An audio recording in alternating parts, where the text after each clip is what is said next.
Bwana Yesu asifiwe. Karibu sana in Christ Media, and we are connecting with Love Untold podcast, na kimsingi leo tutaka tukuletea story ya Philemon pamoja na mtumwa wake anaitwa Onesmo. It's a very nice story. Story ilivyokuwa ni kwamba Philemon alikuwa ni slave master, bwana, then Onesmo alikuwa ni slave, mtumwa, and alikuwa anamfanyia kazi nyingi sana Philemon. Kama unavyojua, the work of a slave to a slave master ni kufanya kazi, kutumwa, kufanya vitu vingi. So actually hii barua ni Paul alimwandikia Philemon juu ya mtumwa wake Onesmo.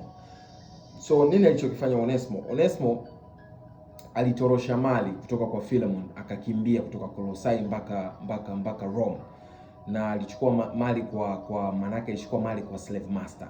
Na unategemea ni namna gani slave master alikuwa na hasira kiasi gani baada ya kugundua kwamba Onesmo amemuibia mali zake na kuzitorosha na kukimbia nazo. It was hectic. Mambo yalikuwa ni mengi, kwanza kumtafuta na vitu vingi, lakini bad enough ni kwamba Onesmo alikimbia kutoka Colossae na kukimbilia Rome. Alivyokuwa huko alifungwa gerezani kule, akakutana na Paulo. So Paulo akawa rafiki wa karibu pia wa Onesmo, na Onesmo akamuelezea Paulo the whole story ya maisha yake, vitu vilivyomtokea, alikuwa anafanya kazi kwa nani na vitu vingine. So Paul had to write a letter kwa Philemon kumuelezea Philemon kwamba nimekutana na Onesmo ambaye alikuwa ni mtumwa wako.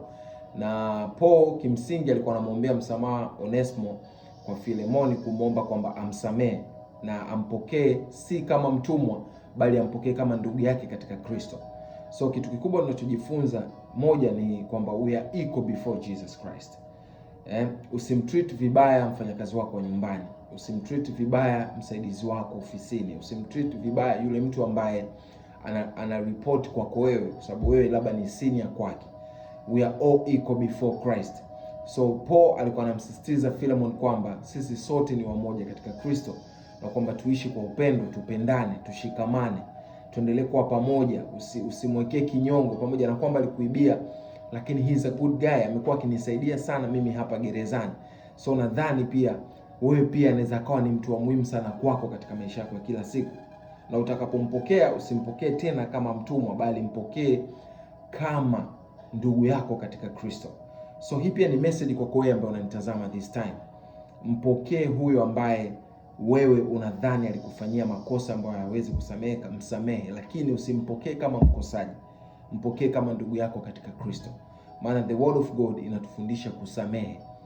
Maana kanuni ya msamaha kwenye Bible inasema ili Mungu aweze kukusamehe wewe, ni lazima wewe kwanza uwasamehe wale ambao wamekukosea, ili yeye Mungu aweze kukusamehe. Maana usiposamehe Mungu aweze kukusamehe, that's the principle. Na usiposamehewa na Mungu, maana yake access ya wewe kuzungumza na Mungu inakuwa ni nzito. So forgive so that you can be forgiven. Huu ndio ujumbe wetu leo ambao tunatamani kukupa. So endelea kukaa na sisi, kaa karibu na sisi, lakini usisahau kusubscribe, kulike na kucomment, lakini pia kushare na rafiki, familia na yule mtu ambaye unatamani sana azijue habari njema za huyu Yesu Kristo. Mungu akubariki.